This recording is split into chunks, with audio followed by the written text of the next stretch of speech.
Luke chapter 21, New Living Translation. The Widow's Offering. While Jesus was in the temple, he watched the rich people dropping their gifts in the collection box.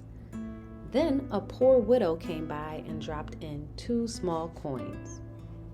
I tell you the truth, Jesus said. This poor widow has given more than all the rest of them.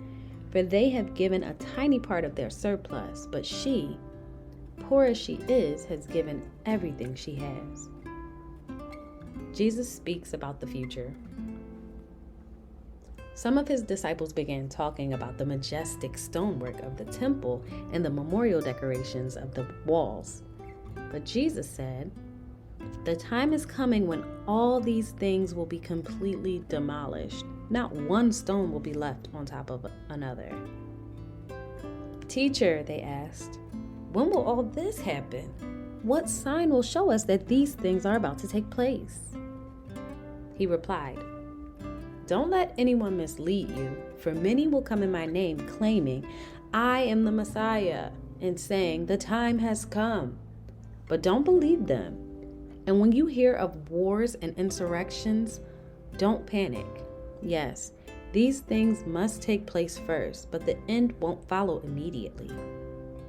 Then he added, "Nation will go to war against nation, and kingdom against kingdom. There will be great earthquakes, and there will be famines and plagues in many lands, and there will be terrifying things and great miraculous signs from heaven. But before all this occurs, there will be a time of great persecution. You will be dragged into synagogues and prisons, and you will stand trial before kings and governors because you are my followers. But this will be your opportunity to tell them about me.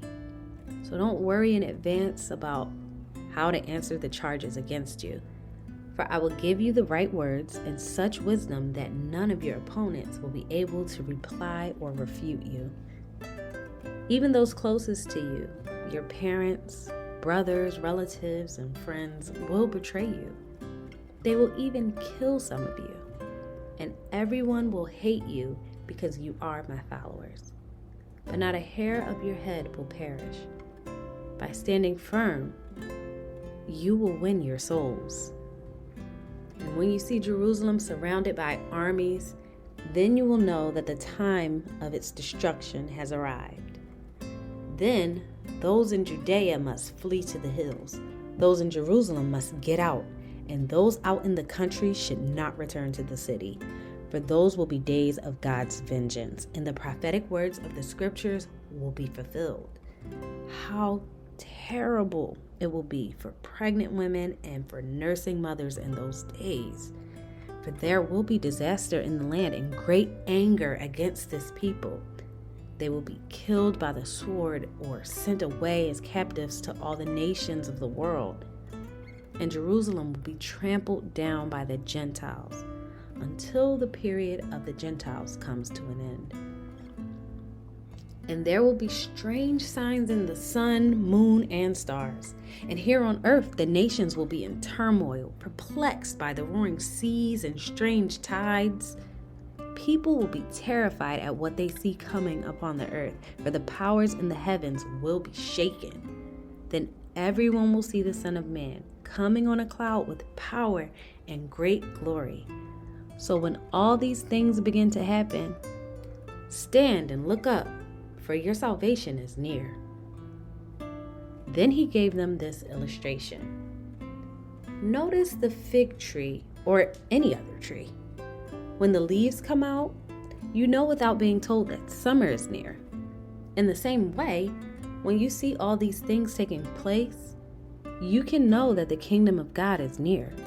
I tell you the truth, this generation will not pass from the scene until all these things have taken place. Heaven and earth will disappear, but my words will never disappear. Watch out. Don't let your hearts be dulled by carousing and drunkenness and by the worries of this life. Don't let that day catch you unaware like a trap. For that day will come upon everyone living on the earth. Keep alert at all times and pray that you might be strong enough to escape these coming horrors and stand before the Son of Man. Every day, Jesus went to the temple to teach, and each evening he returned to spend the night on the Mount of Olives. The crowds gathered at the temple early each morning to hear him.